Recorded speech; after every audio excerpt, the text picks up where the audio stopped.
সাকিব আল হাসান বিধ্বস্ত, হতাশ।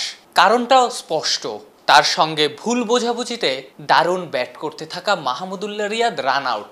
মুহূর্তেই ৯ ওভারে বাংলাদেশ ৫ উইকেট হারানো দল। সেই সাকিবও বেশিক্ষণ টিকতে পারেননি। ২ ওভার বাদেই নেপাল ক্যাপ্টেনের বলে এলবিডব্লিউ হয়েছেন, রিভিউ নিয়েও বাঁচতে পারেননি।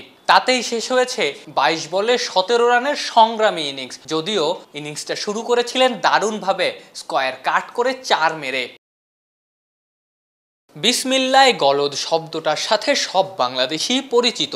ঈদের দিনে সেই শব্দের আরও একবার সাক্ষী হলেন তানজিদ হাসান তামিম। তানজিদের মাথায় আসলে কি চলছিল কে জানে, না হলে ইনিংসের প্রথম বলেই কেন ডাউন দ্য উইকেটে আসবেন, অমন শর্টস খেলবেন। লিটন দাসও দায় এড়াতে পারবেন না। আর একটা উইকেট বের করতে সোমপালকে টানা ৩ ওভার করিয়েছেন নেপাল ক্যাপ্টেন। আস্থার প্রতিদানও দিয়েছেন ডানহাতি এই পেসার। তানজিদের মতো আরেক ওপেনার লিটনও তার শিকার। ৫ ওভারের মধ্যেই টাইগাররা ৩ উইকেট হারানো দল।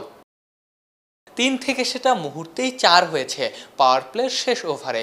নেপাল অধিনায়ক রোহিত পাউডেলকে স্লক সুইপ মারতে গিয়ে আউট তাওহিদ হৃদয়। ৫ ওভারে ৩ উইকেট হারানো দলের হয়ে ৫-এ ব্যাট করতে নামাকেও অমন পরিস্থিতিতে অমন শটস খেলবেন, ভাবা যায়? অধিনায়ক শান্ত বা বাদ যাবেন কেন?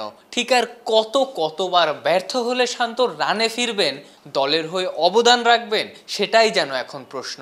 আরও একটা ম্যাচ, শান্তর আরও একটা ব্যর্থতা। নেপালের বিপক্ষে আউট হলেন ৫ বলে মাত্র ৪ রান করে।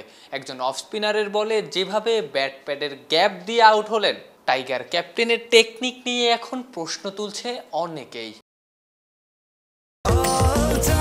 স্বাস্থ্যকর অল টাইম পান সব সময়, অল টাইম হেলদি লাইফ। মূলত নেপালি স্পিনারদের টার্নের ফাঁদেই পড়েছেন মাহমুদুল্লাহ, সাকিব, জাকেররা। তাতেই যেন ফিরে এসেছে ২০১৪ টি-২০ বিশ্বকাপে হংকং ম্যাচের লজ্জা। জানিয়ে রাখা, বাংলাদেশ এর আগে টি-২০ বিশ্বকাপে নেপালের সঙ্গে যে একবার মুখোমুখি হয়েছিল, সেটা ওই ২০১৪ টি-২০ বিশ্বকাপেই।